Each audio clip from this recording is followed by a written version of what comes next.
Namaskar, all of you, for this new session on education in yoga, through yoga, by yoga, about yoga. This is so paramount in classical approach to yoga, rather than the modern approach to yoga, which is quite consumeristic. Anyway, well, last couple of sessions we were delineating more on the theory and philosophical aspects of yoga. But today let's embark upon the practical aspects of it. So get prepared to be getting into some asana as now we commence. The point is, I be telling you how postures are not yoga. Now, today we will like to highlight what we do, how yoga can come in there, how yoga can be coming in our postures to make the postures yogasanas. So rather than going by negative analysis as to what is not yoga, why something is not yoga, why postures are not asanas, why posture is not yoga, now let's try to have a positive approach in understanding how, where, when yoga comes in. Even in those postures, the postures themselves become yogasanas. And at this point in time, I want you to be clear about the mix-up between asanas and postures. Postures are major requisition for asana, however they are not asana by themselves. So let's see how asana can come in and in what form the yoga comes. For you and me neophytes, where yoga is not really actualized, perhaps yoga is not even traced. We don't trace yoga in what we do, perhaps. Let's see how yoga comes in. So, get into position. I would suggest you to get into Shirshasana, Salamba Shirshasana. Alternately, somebody can be going for Utthita Hastapadasana, Padamushtasana, Utthita Hastapadamuttasana as you call it, or simple sitting Bharadvajasana. I have opened out these options because some of you may not be able to go for Shirshasana for the sake of study. So therefore I give an option of a standing position such as Utthita Hastapadasana, or as you call it Utthita Hastapadamuttasana, or Bharadvajasana. So get into your positions. And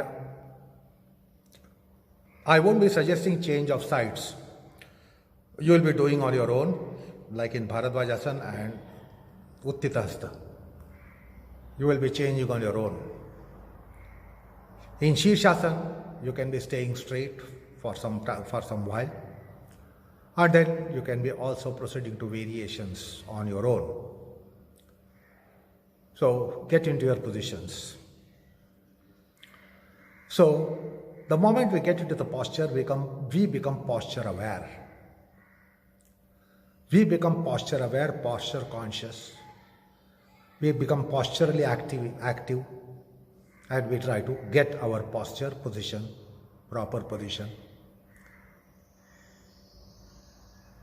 So, go for that, where you are body aware, body active, body sensitive, body mobile, and that's how we commence our postures.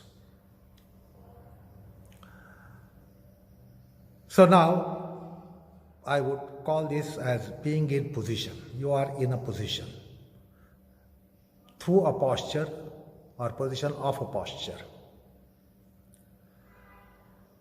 Now, in what way the yoga comes in here? The Indoctrination is to just be doing the posture where you are skeletal-muscular aware, you carry out certain biomechanics, you activate your body matter, muscles, joints, bones, skin, flesh, all body matter. We try to activate it, put it into position properly, and we go on correcting it, improving it, evolving it, adjusting it. So anyway, reach a workable posture, which will take some time. Now, how does the yoga commence here? For us, at neophytes level, become connected in limbs and trunk. Become connected in limbs and trunk. Become connected between lower body and upper body, back body and front body, surface body and inner physical body. So establish these connectivities, get connected between one part of the body and other parts of the body. Each and every part of the body with every other parts of the body. So get connected. So this connectivity, getting connected, is also one of the connotations of yoga. There are several connotations to word yoga. There are so many compatible connotations, suitable connotations. At different hierarchies, the connotations would change. So at our hierarchy, let's get connected between limbs and trunk, between back and front, between outer and inner physical body matter, between the sides and front and sides and back. So let's get connected. Then let us get connected between our breath and body. The breath and breathing with our body matter, body parts, body aspects, body facets, body factors. Let's get connected between the mind, awareness and body. So, the body, mind, breath, these three things are coming together and they are getting connected, and we try to create a network between body, mind, breath, body, mind, breath, senses, body, mind, breath, senses, organs. So progressively, let's get better and better and more connected between body, mind and breath. When they are mutually connected with each other, they have different work culture, they have different activity culture. So this is the aspect of literacy, this is the aspect of education. Get educated. What does the breath do now in your position? Let me remind you, you will be changing your sides as and when you need. And now try to incorporate what I am trying to say, and see how the theory is being fit into practicals of yoga. So how does the body work when it is associated with rest of the body, one part of the body with other parts of the body? In connected conditions, even we work differently. We work differently, manifest differently in different connectivities.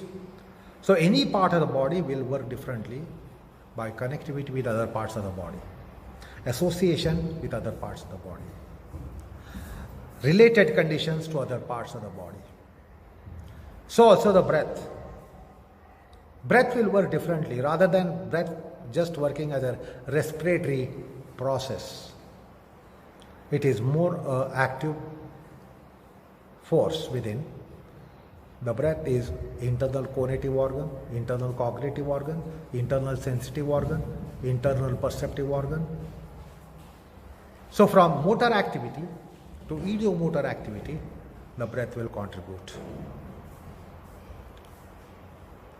The mind will similarly contribute. In associated conditions with the breath and body, try to understand how the mind works. Otherwise, in the temporal condition, empirical condition, we can imagine what the mind does.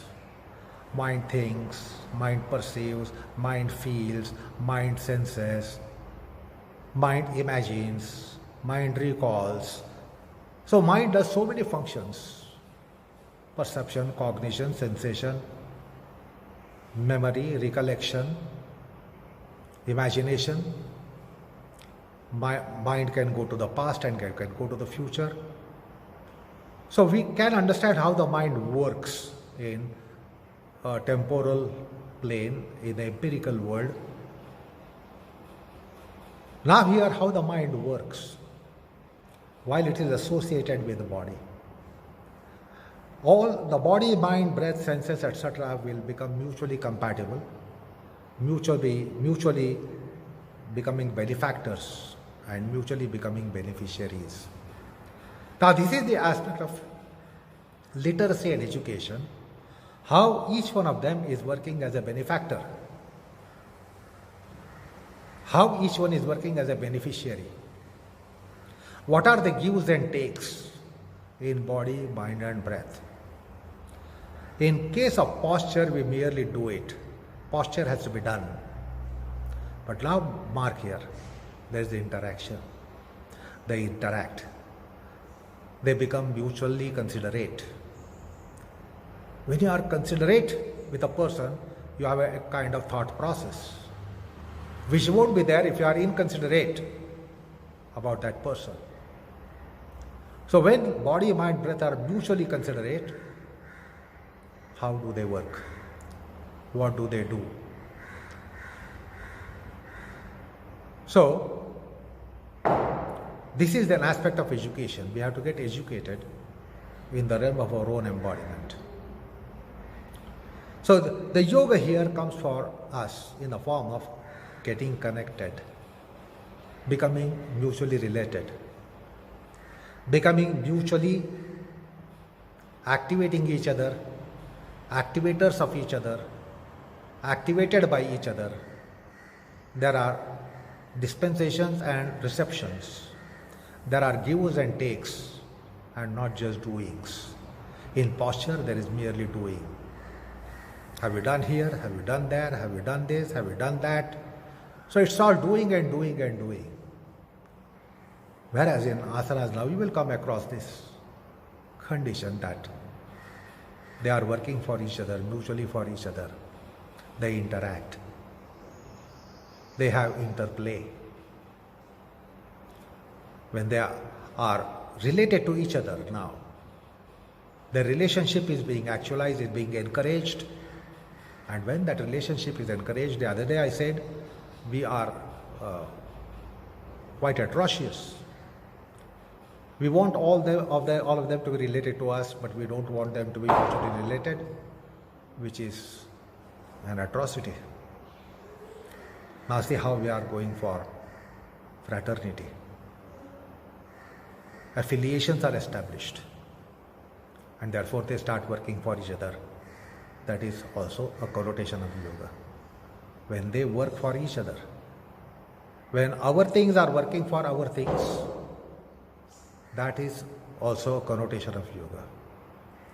When you are working for your things and your things are working for you, when you are working for things in you are working for you, things in you are working for yours, this kind of associated condition, affiliated condition, also is connotation of yoga at our hierarchy.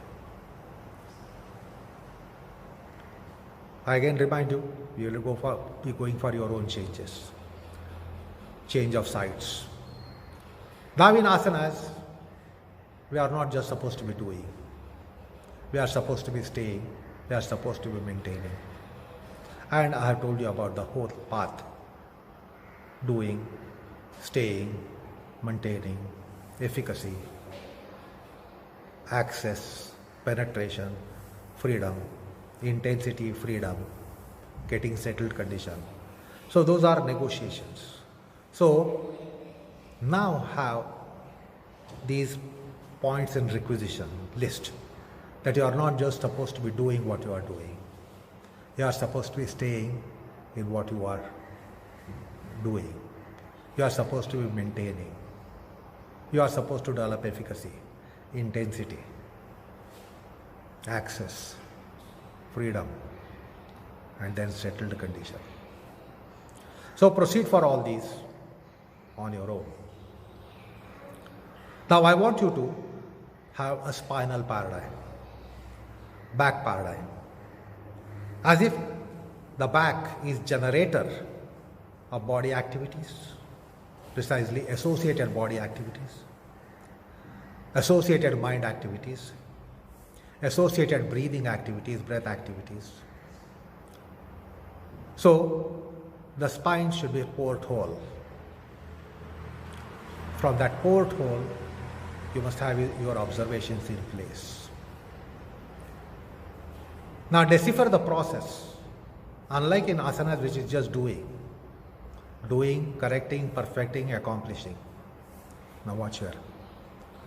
You are not only doing, you are observing. There is much to observe when body, mind, breath, senses interact, interplay. So the spinal column is becoming like an observatory to observe the body, mind, breath interactions, interplays. So in an asana we are creating an observatory. Then we are creating a laboratory. Asanas are not merely done by technical prescriptions. We come across this fact that we will have to customize, devise each day, every time. So there has to be experimentation. So there is also a laboratory, a spinal laboratory for asana. So spinal observatory for asana, spinal laboratory for asana, then spinal academy for learning. Because in asanic processes, as I told you, there are two channels: doing, staying, maintaining, intensity, access, efficacy, freedom, getting settled. There is another track that we need to be trading with, is doing, learning, studying, understanding, comprehending. Otherwise, without that, you won't be experimenting. Even in observatory processes, you don't just observe. Observations give you some perceptions, and by that you learn. You have scope to study. So, on the other channel of asana, negotiation of an asana, you are doing, learning, studying. There is observatory for you to facilitate the process. There is an academy for you to facilitate the process. There is a laboratory for you to facilitate the process. So there are lab processes, observatory processes, academy processes, rather than specific set of techniques which is there for postures. So identify the educative material that you have from the spinal porthole in your position, in your asana. So the body processes must be generated by the spine, from the spine, through the spine, in the spine, by the spine, with the spine. When I say spine, spine and back, both. The breathing process is also initialized by back and spine. Watch how much the back and spine is a breathing organ, how much it is conditioner of your breath and breathing. So also the mental processes, sensation, perception, cognition, thought, it is also generated in a spinal breed, It is spinal breed of thought process. So it is spinal breed of breathing process. It is spinal breed of physical processes, corporeal processes. So watch how the things are taking place. Now identify that there is a weave of activity and thought. Are you merely activating and in an activity in your Shirshasana or your Bharadvajasana or your Utthitastha? No. There is invariably, because of your awareness, sensitivity, observations, you have a state of mind. The state of mind, as I said in the last lesson, invariably has some underlying thought. You cannot have a mental state without a thought pattern, without a thought content. You can't be thoughtlessly in a good state of mind. You can't be in a cannot be thoughtlessly in a negative state of mind. If it is a negative state, positive state, desirable state, undesirable state, claimant state, inclaimant state, there is always a thought present there. There is a thought process. So try to understand the thought process that is in place. So you are not merely in a posture. You are structuring your mind, mindset, consciousness, state of mind is being structured. And when you go through different phases of asanas, on one channel of doing, staying, maintaining, etc., the second channel of doing, learning, studying, comprehending, understanding, analyzing, synthesizing, mark the thought process there. So understand, as I said the other day, that it's a weave of activity process and thought process. Try to become aware of the activity process and thought process. Activity weave, the activity thread in the weave, and a thought thread in the weave. Because in textile, the fabric is always a weftage, weave of horizontal and vertical threads. So these are two threads which have activity and thought, which will weave an asanic position, condition, state, caliber, etc. So merely activity process will not give you graduation in your posture. The thought fabric is also important. As a matter of fact, thought fabric is more important for you to be graduated in your asana. That is implied in an asana. It's not just activity improved, corrected, adjusted, set right, monitored, under scrutiny, but the thought process as well. Now while you are doing this backified Shirshasana or Bharadvajasana, if I may say so, understand how the mind is participating, how the mind is receiving, how the mind is dispensing, what is the activity of the mind, what is the profile of the mind, what is the function of the mind, because it is working internally for other aspects of you. It's not only working for your body, it is working for your breath, breathing, it is working for your all mental functions. So the spine or back being locus of or sprout hole of awareness, consciousness flow, it will address the mind also. So find out how the thought process is different when it is body set addressal. How is the thought process when it is a breath set addressal? How is the thought process when it is mind set addressal?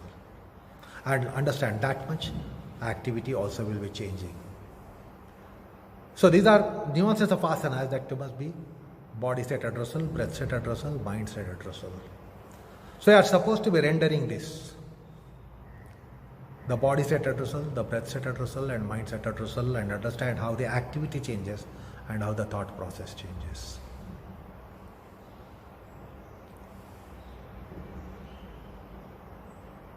Now in the realm of thought, because in the previous session we were discussing with meditativity. See the potential for you to be meditative. You open out any book, all books will not have meditative potential. There are some books, some subjects where there is meditative potential.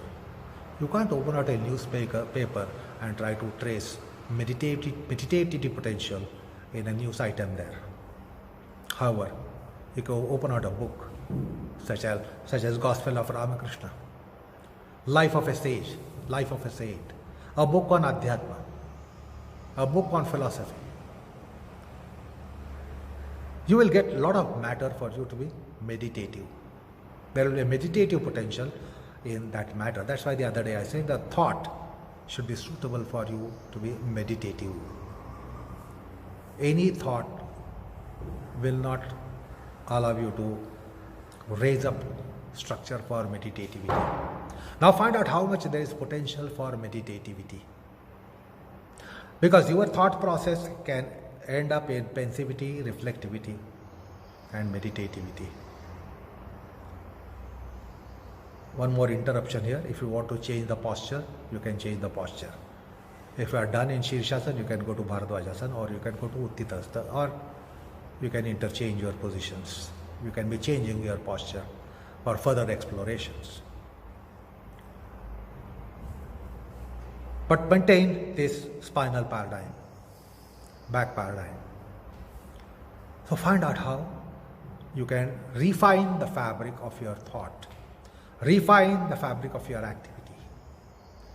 So refined activity and refined thought will definitely lead towards a meditative state. It will have meditative potential.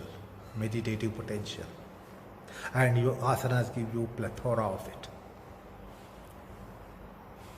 So find out how, as I said during that session which we dealt with the meditation, I told you there are three aspects. There is a thinker, there is a thought, there is thinking. So try to catch hold of the thought behind your state of mind. Because in asanas, we are supposed to go for a state of mind. We want a quiet state, serene state, sublime state, noble state, alloyed state of bliss. So we will be going for a positive state of mind in asanas. We don't go for a negative state of mind in an asana. We want to improve the state of mind. And how there is a thought structure behind improving your state of mind.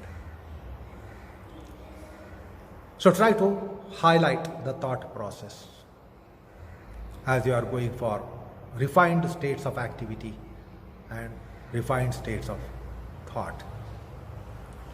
Identify the thought content. See how the thought content will change in body set addressal, breath set addressal and mind set addressal. Try to catch it. How the thought content will change. So thought about the thought. This proposition which I mentioned can come very handy here. You can have a thought about the thought.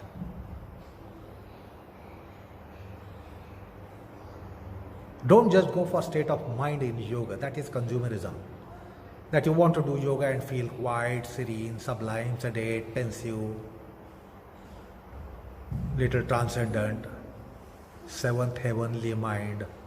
That is consumerism.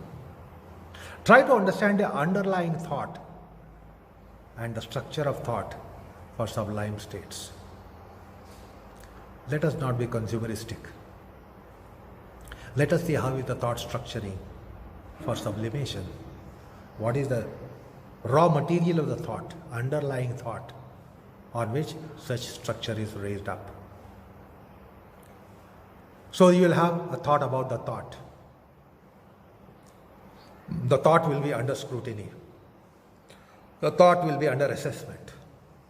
And by that, you will be able to improve the thought process. Then you can have consideration of the thinker. You are all thinking. You have a thought. It cannot go by saying that there is no thinking, but there is a thought. So when there is a thought, there is a thinker. When there is a thinking, there is a thought. So these are three dimensions of one concept. Don't go by literal meaning of the thought or thinking. These are three-dimensional words. You cannot be having a thought without thinking, cannot be thinking without a thought. You cannot be thinker without a thinking. You cannot be thinker without a thought. So these are three dimensions: thinker, thinking, and thought. Asanas give you a wonderful condition to have clarity with respect to these three dimensions. To study, identify, and then study what is thought, what is thinking, and what is thinker. So there will be probability for you to have a thought about the thought about thinking, thought about thinker. This is important in meditative process, and see the enormous potential for meditativity in an asana.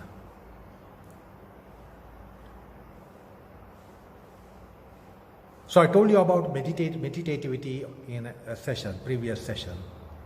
Then I told you about also yamas and niyamas. See how your thought culture, your thought process, your mind, psyche, consciousness, what is its profile?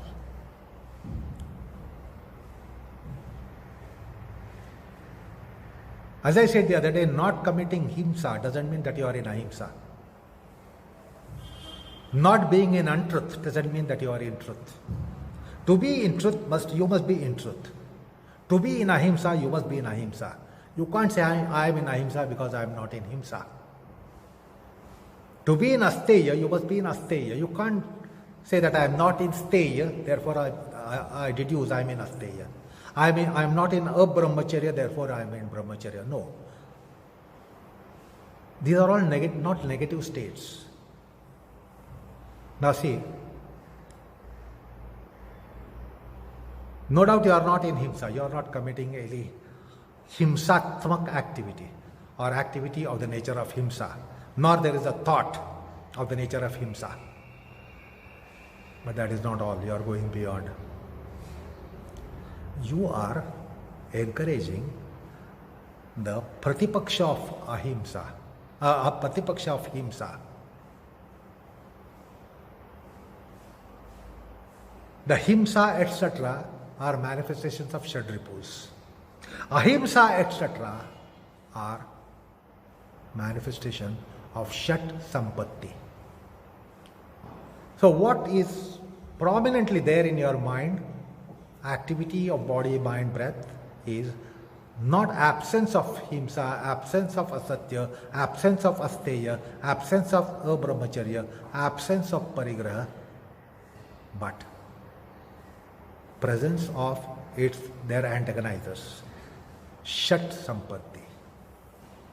The noble material has surfaced in the consciousness: Shama, Dama, Titiksha, Uparati, Jnana Vairagya, Shanti Samadhan. So it is implied for ahimsa, satya, asteya, brahmacharya, aparigraha, shaucha, santosh, tapas, swadhyaya, sharvanadhan, the raw material of it is not just preventing ourselves from himsa, asatya, etc. But encouraging and reaping harvest of shama, dhamma, titiksha, uparati, jnana, vairagya, shanti, samadhan. Or with reference to Bhagavad Gita 16th chapter, Daivi Sampada. 16th chapter speaks about Daivasura Sampatti Vibhaga Yoga. Study that chapter. Understand the demonic potentials and godly potentials. So, in asanas, you are evolving saintly potentials, godly potentials. A saint is not merely refraining from himsa, asatya, etc. He is established in the opposites of it, which he earns by satsanga, shastra sanga, sadhana sanga, satvik ahar vihar achar vichar. That is shat sampatti, shama, dhamma, titiksha, uparate, jnana, vairagya, shanti, samadhan. See how these things are churned out by your asana. Even simple asana like Shirshasana, which is deemed to be a physical posture, or Bharadvajasana, deemed to be a physical posture, Uttitasta, deemed to be a physical posture. It is a generator of noble qualities. That is the Samudra Manthan aspect in the microcosm through yoga. So all noble qualities are surfacing. So when noble qualities are on surface or sumptuously present, there is no chance of you going to himsa, asatya, steya, abrahmacharya, parigraha. Not only that you will be away from them, you will be engaged in their opponents' dharma. Their opponents are dharma tattva. So you will be established in dharma tattva. So see how the yamas, the very material of yama is being churned out. We try to live in yama. We don't try to turn out material of yama. See, in asanas you can turn out material of yama. That's a yogic mind. If you look into Guruji's book, small booklet on yogic mind, so you will understand how yogic mind can be turned out from what you are doing. So I have tried to bring in the theory which we discussed for nearly 2-3 sessions in practical aspects of it. So for you to understand how postures become asanas and how asanas have yoga. This is how yoga comes in asana. Therefore, they are called yogasanas. So, today I made an attempt to combine the theoretical precepts and the practicality for you to construe those ideas about meditation, meditativity, ideas about ethico-religious principles, the Achar Dharma principles, Achar Niti Dharma principles. So, to understand them, how we are having generators of this through our asanas, yogasanas, through our pranayam, through whatever thing we do. See the dynamic meditativity, dynamic meditation in place, where you consider the thinker, where you consider the thinking, not just the thought. Rather than what you call going around, hovering around a thought and saying that I am thinking, we also had thought about thinking. We also had thought about thinker. That is major component of meditativity. So that should be enough for the session. Thank you very much for your patience. Hope this is also a fruitful session. Namaskar. Thank you very much.